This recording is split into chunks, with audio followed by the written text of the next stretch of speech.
Coming in hot, 7 a.m. on your Wednesday, we've got round 6 NRL Fantasy buy, hold, and sell. Now, Biz, great week for you, mate. You made a bit of a milestone this week. Yeah, that's right. Another 1,000+ score, even with Harley Smith-Shields contributing a lovely 4 from my centre position. Moved in from the top 250 to the top 100 this week into rank 78. Really trying to kind of push to that top 50 mark this week. But looking forward to see what kind of cash cows and pods we can dig up in this video that might be helpful for me. Oh, congratulations, mate. Top 100. You're a couple of pods away from that number 1 spot, so it could be juicy. I'm a bit further out than you, but the Harry Grant captaincy didn't hurt this week. Let's jump right in here. So first up, the buys. I'm going to start right off with Dylan Brown.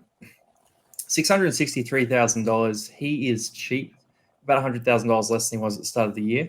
The other thing here is in team list, you would have noticed that the big man, Sean Lane, is back into that Parramatta side. Now, Dylan Brown fed off Sean Lane all year last year, and he fed Sean in return. And I think that makes a massive difference to Dylan Brown's offensive output. The other thing here is that he's lining up against the Tigers this week, who were very, very dodgy against the Broncos last week. So there's a lot of upside here for Dylan Brown. He's a guy who could really pop off, and he'll probably be on a lot of people's lists next week after the performance, but you can get on early this week. Yeah, and the other thing I'd like to say on Dylan Brown is he's got a very favourable buy schedule. Eels have one of the most buy-friendly teams this year, and he doesn't play Origin. So get on him before he really spikes. Moving on to the next guy, we've got Zach Hosking here. Now, we've spoken at him a bit of detail last week. If you haven't got him, it's a bit tricky this week because you're probably assuming that you didn't get him in because you're worried about Garner last week. Well, Garner and Liam Martin are nowhere to be seen in the squads this week, so we still don't know what the situation is if Garner's lost his spot or Hosking's, he's just filling in for an injury. But one thing I'd say is Hosking's come in, he scored 2 tries in 2 games. He's looked great, and Penrith really released the shackles in attack this week. They've scored over 20 points for the first time, putting up a 50-point performance essentially, and Hosking was a big contributor to that with a nice try. And he looked likely a couple other times. There was one moment where he went centimetres from a second try. So I would be very surprised if he loses his spot. And at 609K with his scoring pedigree, he's still a lot of value. And speaking of a lot of value, we've seen Matty Burton return to some form. You're high on him, Longy. What do you think? Oh, I love Matty Burton right now. Matt Burton had about 600 kick meters last week, which is a season high for him. He kicked that field goal as well, so he's in great confidence. He was putting out a car through holes. Yeah, no, Burton's coming from strength to strength, and the Dogs are looking better too. We're seeing a lot more running from Burton. The thing with Burton is that $618,000, you're looking at some serious value there because if he gets hot and if he starts playing the way we know he can, then he's going to be just as good as a guy like Sean Johnson down the stretch. And I would be surprised if through the remainder of the season there's a big difference between Burton and Johnson. And you can get Burton for about $150,000, $200,000 less. So that's a no-brainer. Next guy here we have is Nathan Cleary. It's about $250K more than Matt Burton. But this is probably the cheapest you're going to get Cleary all year. I think if you can aim for someone here, you're either building towards Hines next week or you're buying Cleary this week if you don't have either of those guys. If you have Hines already, couldn't hurt to get Cleary. 879 is the cheapest going to get him. He's going to be in the 900s very soon. He probably won't drop out of them again. Yeah, agree. And then moving on to his teammate, Isaiya Yeo. Look, Yeo's a guy that has definitely flown under the radar. He's a guy I was really high on in the preseason. And the only reason I didn't start with Yeo is I had Cleary in my team. And since they both had that early buy in round 3, I didn't want $1.5 to $2 million on my salary cap sitting there that early into the season. So I fell off Yeo and I moved on elsewhere. But Yeo's a guy who have seen him the last few years at lock. He just scores 60 plus consistently when he plays 80 minutes. And with the players Penrith have lost, he was looking more comfortable to get that 80-minute role. Now, looking at his performances this year, he's averaging about 65 odd, one of the highest scoring players in the game. And the best thing you want to see there is he's played 80-plus minutes every game, including those Golden Point games. So he is a locked-in stud at that mid position. He's a great alternative to guys like Haas and Murray. So if you've got Yeo, good stuff. If you don't have him and you're wanting a bit of a pod who you know will score 60 points most weeks with upside for 80-plus, Yo's your guy. Yeah, rock solid. That 80 minutes thing is the big thing there because he's going to continue to produce. And James Fisher-Harris out doesn't hurt either. Next up here, we've got a team that is not doing quite as well as Penrith. We've got the Newcastle Knights, and they've got their own segment this week, which is a bit crazy. But we were looking at the pods, and we realized that 5 of them were from the Knights, so we might as well give them their own segment and buy wholesale this week. Look, let us know in the comments if you're buying any of these guys. They're pretty popular as far as pods go. And last week, just going down this list, they scored 69, 65, 54, 52, and 58 points. So some big scores against Manly last week. Biz, I'm going to throw to you first because Greg Marzhew, Dane Gagai have been in sensational touch this year. If you were picking one of them, which one would you pick? That's a really difficult one. And I'm going to have to say Dane here just because he's in that trickier centre position. And there really isn't a centre gun, but Dane Gagai is one of the top scoring centres this year. He's playing like he's playing for Queensland. Oh, everyone's joked about it before, but when Dane's playing for Queensland, he's a different beast, and he's playing amazing right now. He's breaking tackles, defending well, looking like an attacking stud. 1.4% ownership. If you want to gamble on a centre, like if he continues this run and you're getting a 50-55 score from your centre each week, you're laughing. But, you're on the Marzhew camp, I assume. Yeah, I love Greg Marzhew. I grab him in a lot of draft leagues and that kind of thing, and he's just producing. The question with both of them, though, is do you back the Knights to be an attacking juggernaut for the rest of the year? And for mine, I'm a bit sus on them. I mean, they've got some pretty good fixtures coming up. I think, who was it they've got next? So Warriors, Panthers, Cowboys, Eels, then a bye. They play the first round 13 major bye and the round 16 major bye too, which isn't bad. I'm probably going Marzhew over Gagai, but I have Lemuelu and Alamotti, who I'm pretty happy with the center. Next group here, we've got Frizell and Brailey. And we talked about these guys a bit before, but still 0.9% and 2% owned. Both of them put up 50-plus scores last week. Both of them did so without any major attacking stats. And that's what you can rely on with these two. 632 and 604K, not badly priced at all. And there's a world where, Frizell and Brailey could potentially out-average a guy like Hosking going forward. So Hosking isn't necessarily a sure thing over these guys. And if you grab one of these guys, you might be getting a pod over the rest. Yeah, I agree with that. And the one thing I'd say is Hosking scored 59, but that was with a nice try as well. So, although he's had a great start to his first grade career, we talked about it last week on the potty that he doesn't have that much of a crazy scoring pedigree in reserves compared to how he started in first grade. But both Frizell and Brailey, I mean, they're guys who I think when they're playing 80 minutes week in without any injuries, they're going to average 55 plus. So at that price, if you think they can stay healthy, they're locked in. Like they're going to get 80 minutes every week they play. They're never at risk to lose minutes or lose their spot. So yeah, good buys. But unlike that, like we've got Jack Johns here. His job security is nowhere near as good. Yeah, he's played well the last couple of weeks, but would you be bringing him in, Longy? He's risky. I mean, if he was cheaper, there might be a conversation to be had. But at 354K, Kurt Mann sitting on that bench, Adam Elliott indefinitely out. I'm not going to be doing it. But there's a world where he's one of the buys of the year. You know what I mean? So yeah, I get that. And what if he turns into another bloody Chee-Kam? You'd be spewing. He could. I mean, he definitely could. And he's scoring well enough to warrant it. He's playing well. Yeah, I'm not going to do it. I'm not going to do it. I'm not going to do it. There's a lot of risks. I mean, they got Leo Thompson who can play a lock. They've got a bunch of other guys who can play a lock. Man's been usually their lock. Elliott will slot straight in. Yeah, exactly. But we just don't know. Like the latest update is a bit inconclusive on Adam Elliott, but you would assume that he plays lock when he's there. But at 350, he's a bit expensive on a cash cow basis. So you'd really need 4 or 5 rounds of leeway to make the most of him. So I'd probably avoid him for now. But if you're game and you really need the cash and you want to play a bit of risk, he could look great, like you said. Could be upside there. Next group, cash cows. We could have put him in this list as well. But we've got 5 guys here. We're going to start things off with the Parramatta duo. So Bailey Simons and Wonga Blake got a lot of criticism as a pair at Parramatta. Haze Dunster, Sean Russell come in on those slots. Some would say upgrades to the Parramatta backline, and there's a decent chance that these guys keep those spots if they can stay fit. Dunster is favorably priced at 250k, which is really nice, but Sean Russell has that try-scoring pedigree, and I think he might be above Dunster in the rankings there. How do you see this one playing out, Biz? And do you think there's a lot of risk that a guy like Wanga Blake or Simonson can come back in and take one of the spots here?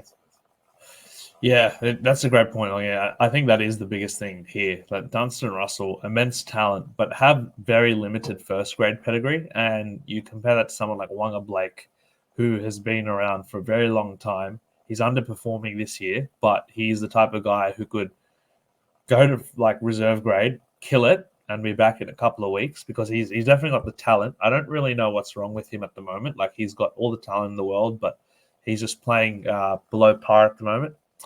Brailey, he's suspended for 2 weeks, but Arthur seems to like him.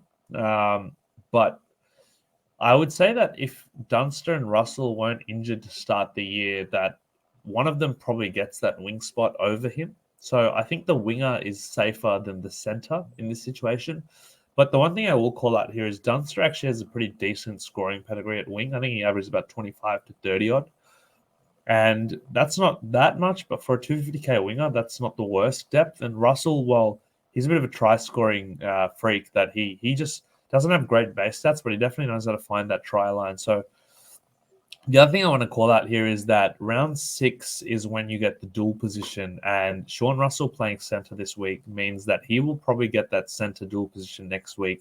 And there is literally nothing at centre at that price range. Like, we'll get to my team analysis later on, but I'm looking at guys like Remus Smith, and I would much rather Sean Russell. So if he was available at centre next week, I'd be looking at him. But yeah, both have pretty good potential, but could be risky. I wouldn't bring them in as my first choice winger or centre because there might be a world where next week or the week after they're both not there anymore and you're scrambling. But if they're your depth players and cash cows on your 18 to 21, or you have to play one of them at best, then I'd worth considering.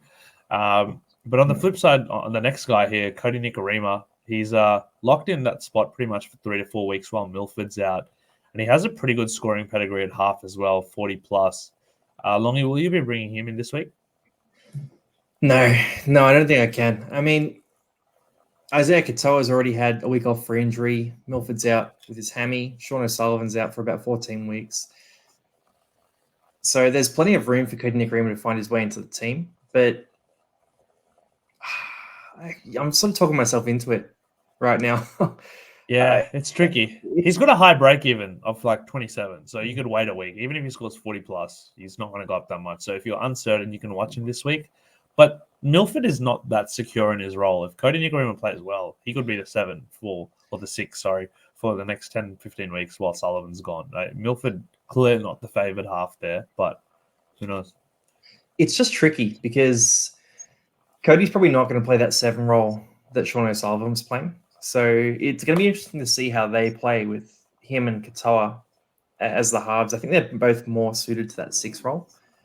I'm really uncertain on Kodi Nikorima. I think if you buy him, there's plenty of upside there. But if you leave him, there's also a lot of risk there. So he's a bit like these first 2 we talked about. I just want to throw 2 back to Haze Dunster. He's lining up on the wing against the Tigers. So could be a few tries in that game for him too. If you do grab Dunster or Russell, probably not the worst guys to start this week if you need to. Next guy here, we've got Lindsay Smith, and he had an explosive performance for the Panthers. He looked exactly like the kind of guy that you want to own in fantasy, just with that high work rate, aggressive play, and he passed the eye test. How do you feel about Lindsay Smith right now, especially with Fisher Harris out for a few weeks?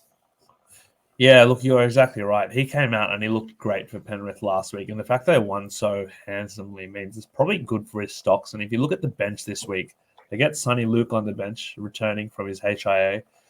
They've got Jamin Salmon, who's not a noted big-minute player. So 2 of the spots there aren't that meter eating. So there's probably a chance that Lindsay Smith plays a good chunky role again this week, especially while Fisher Harris is out. But at 350k is a bit oddly priced. If he was 300k or below, I'd be like, okay, you know what? I'll take the punt here. At 350k, it's kind of like that Jack John situation where it's like, you're not really sure where he ends up in a few weeks. Was that one game a flash in the pan? Was it a game of his life? Or can he keep that up? Probably not worth it for mine in that price, especially with the cash cows mentioned above him. But he looked great. Like if he comes out and plays like that again, and to be honest, his price will probably, if he scores 50 again, he's probably going to be priced out of this conversation. But so I think if you're big on him, and if you've got some intelligence on this guy, and you've seen him play in reserves, and you're really big on him, and you think you can keep it up, this is the week to get him, because once he crosses that 400k mark, you missed the boat. It's tricky after that. He does have that round 13 bye as well. Actually, was looking that up just then. So with that round 13 bye, that lowers his value too. Because if you weren't sure about him, but he didn't have that bye, you could maybe think, all right, I'll buy him, and worst case scenario, he'll score well for me in that first bye. But with that, it lowers his upside. But there is potential there that he's a guy who gets to 550k in the next month with the way he was scoring. Yeah. And the other thing is Matt Eisenhuth. Yeah. I was just exactly going to say, like, Eisenhuth is a big minute player, but on the flip side of that, Leniu on the bench is not a big minute player. So there's no real big minute players on the bench right now. So with Martin and Garner and Fisher Harris out, he could play 50 minutes.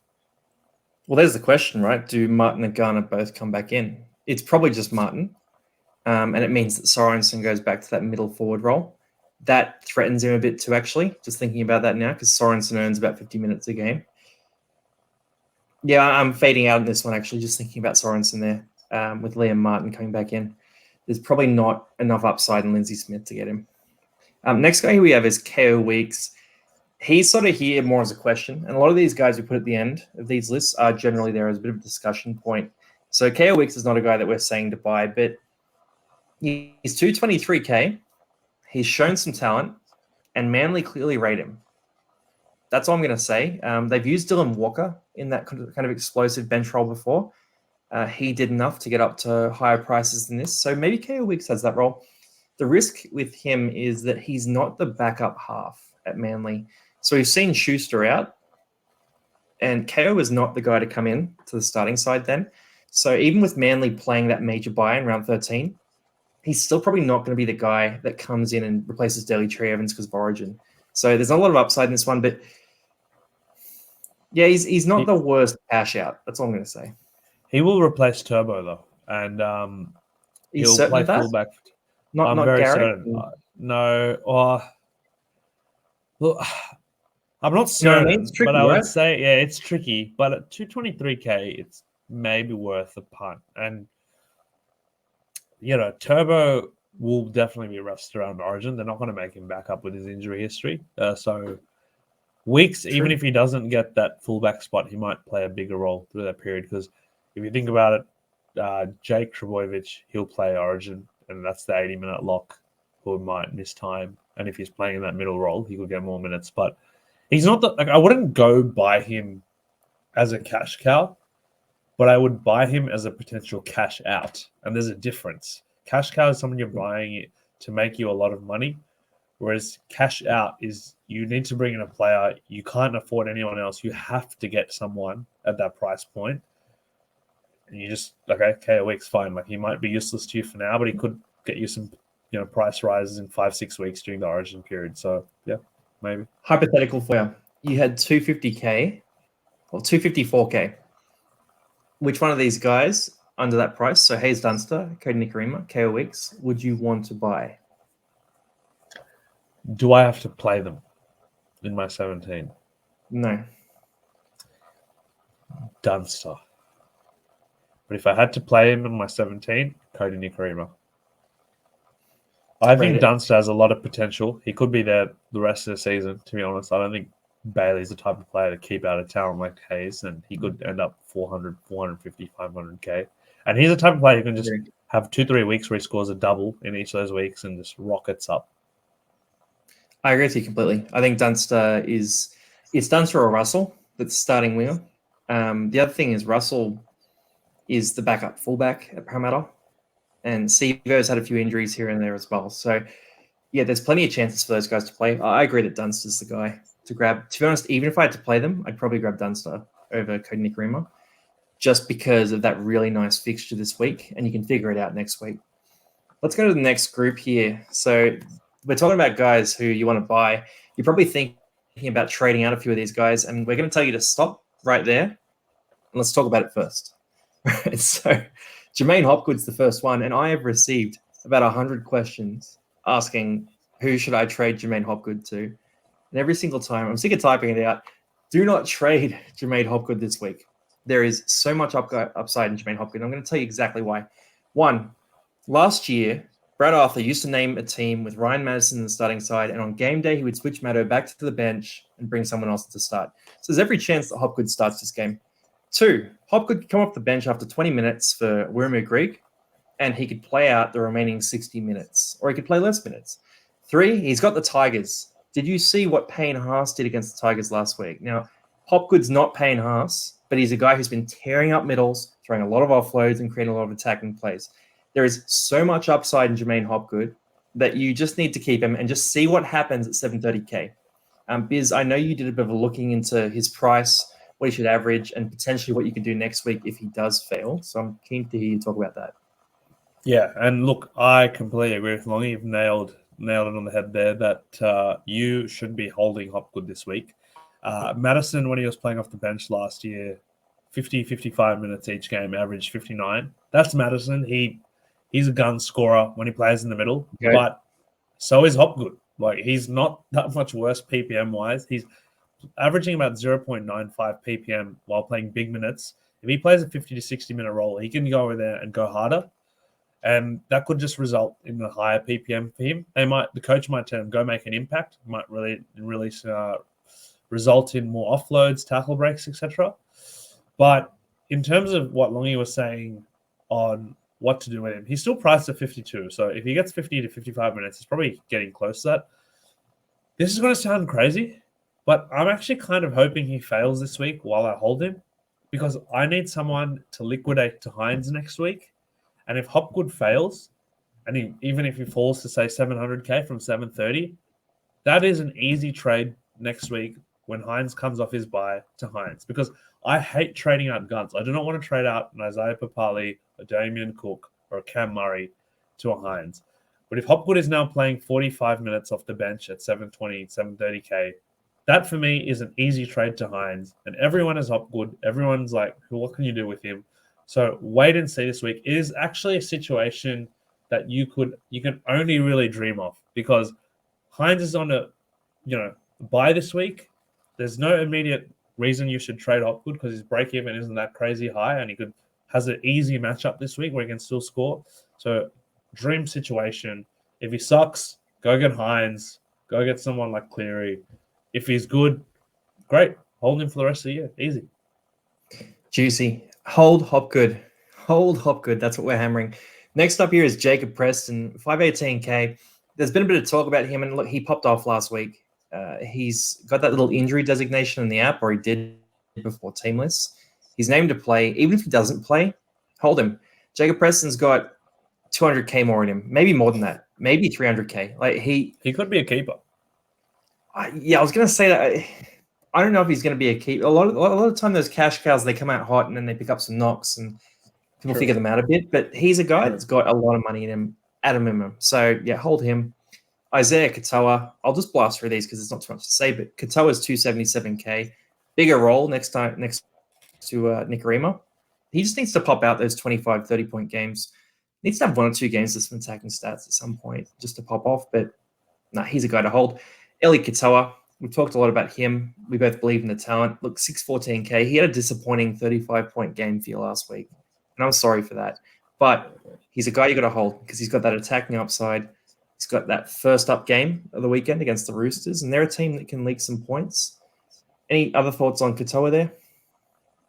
Nah, there's other fish to fry. Just hold on to him. He's shown he can score 50 plus. Like 3 of his games, 55 odd.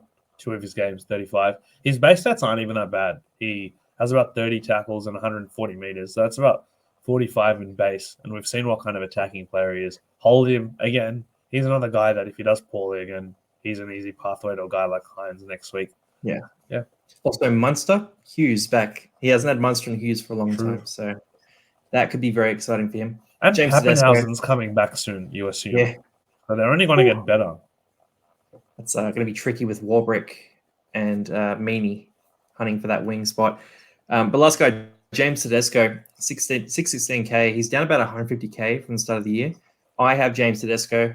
it started my weekend horribly when he got a HIA in the first 20 minutes. But at 616K, in a week or two, he's going to be the buy of the week. He'll probably come back and play well, and then he'll be that buy of the week that everyone's talking about. But he's just serious value, and you're going to want James Tedesco back at some point this season. So selling him for a loss makes no sense. Agree. There's not much more to be said. I'll be bringing him in as soon as I can. Bang. Perfect.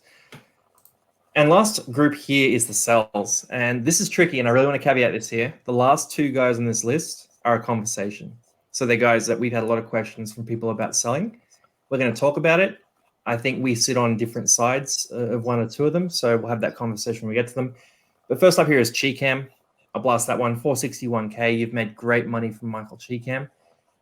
You could hold and hope that he gets back into the team, but 461K, you can make $200,000 right away selling to one of those cash cows. So go do that. Next guy, Matt Doorey, 341. He hasn't made as much money as you've wanted. He's shown some good signs, but he's out of the team completely. So you got to sell him on. You could try to hold, but again, not worth it. Braydon Trindall, out of the team. Another one, just sell him quick. Bryce Cartwright. Bryce Cartwright's a guy we've had a lot of questions about. Bryce Cartwright's in my team. I'm probably almost certainly going to be holding him. The risk in my eyes, and I'll let you give your thoughts here, Biz. The risk in my eyes is, what if Parramatta line up exactly how they're named and Hopgood comes off the bench 20 minutes in, Maddo moves to the edge, Kodi goes to the bench for the remainder of the game? That is a realistic outcome that could happen in this game. Probably won't happen, but there are situations where he could play sub 40 minutes this week and pop out a really poor score. Yeah, look, it's good because I like having these debates with good players because I'm actually on the other side. I think Kodi's there's two situations. I think if he starts, he's playing 80 minutes. I don't think he's going to get benched after 20. I don't think Madison comes to the edge. I think if anything, with Junior out, it's going to be Greg who just falls off. Maddo will play in the middle. Hopgood will play in the middle. Kodi plays 60 to 80. The reason I say that is Kodi's not really the type of player who'll play 20 and go off. And Brad Arthur's never really shown us that he'll do that with his second rowers. He plays his second rowers for 60-plus minutes. And Kodi's really earned this spot. Like, he's earned some more time. I'm not saying he's earned a spot over Madison or Lane, but while Junior's out, they'll need help in the middle. And I think that's what this is. I think next week he is a sell. This is your last week of the Kodi party. He'll be probably benched next week. My only concern with Kodi this week is Eels are the very last game, so you've got no alternatives at that point. He might just start on the bench. Like, Madison might just move to the edge before the game, and then Hopgood plays lock, and then he's not getting many minutes. But he's still got a break even in the 30s. Look, you can cop a crap score this week. He's giving you 275 odd K. I wouldn't be too mad if he gives me a 10, 15, 20 this week. He's done a great job for every coach who owns him, and I was looking to cash him out next week anyway. So that is why we've put him in the sells. Like, we're not saying sell him per se. Like, I think he's a sell very soon, but he is a bit of a risk this week. But my personal opinion is I think he'll be fine, but don't blame me if he comes out and scores you 5 points on Monday. And there are scenarios where he scores 70 points this week because he's been running great lines and the Tigers have been letting guys like Jordan Ricky walk through their defense. So, Kodi could pop up for a couple of tries in this game. He could set up a few guys, have a lot of offloads. He probably knows he's playing for his future this week with Junior Paulo coming back next week and Lane being back this week. So, there's plenty of upside there for his risk. I agree. And the one thing we haven't mentioned is all of the para games this year have been Thursday or Friday night games, which aren't as conducive as a Sunday or a Monday day game for offloads and attacking football. So Kodi's scoring most of his points on base stats. So on like a day game that I think it's predicted to be pretty sunny next week, including Monday, could be throwing some offloads out. Could be a high-scoring game. Both of these teams are defending. Well, they're not defending poorly. They're not defending at all, to be honest. So could be a high-scoring game with Kodi throwing some offloads around. So who knows? Could be juicy. Last guy here is Hamiso. We're on different sides of this one. I personally don't think Hamiso is a keeper. I personally reckon the Dolphins will really struggle this week. So, yeah, especially without Sean O'Sullivan, without Milford, they're going to be a little bit directionless, I think. And Hamiso struggled last week. He had 28 points. He had a try in that game. You should start looking to trade him out. I'm not necessarily saying sell him this week, but if you have a trade that requires the money that Hamiso's built up, I'd look at it for sure. Yeah, I don't necessarily disagree. Like I don't even have Hamiso, but I think he's at center. He's almost a keeper in my eyes because the centers just aren't consistent. Like maybe Jack Bird because he plays in the middle, but even Connolly made 7 missed tackles last week and he scored 36. And we know Wayne Bennett loves his discipline, so he might be on a short leash if he does that again. But I agree with you. He's probably at his peak price. So if you can make a better trade with his money, then I'd do it, especially if you have coverage. Because although I think he's pretty much close enough to being a keeper at the centers, I always believe in buying low, selling high. So definitely an option. And he's got Cowboys Souths next 2 weeks as well. Cowboys have Drinkwater back. They've got Ruben Cotter back. They could beat up on the Dolphins this week. And then Souths next week. They're pretty brutal as well. Anyway, look, that's our buys, holds, sells, Newcastle Knights players, everything else. We post this video at 7 a.m. every Wednesday. We post other fantasy content through the day on Wednesday. Obviously, our team list analysis went out on Tuesday too, so check that out if you want to see a play-by-play on every team.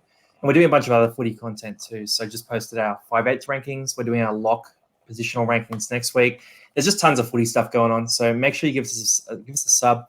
Let us know in the comments who you're trading, and I'll see you on the next video.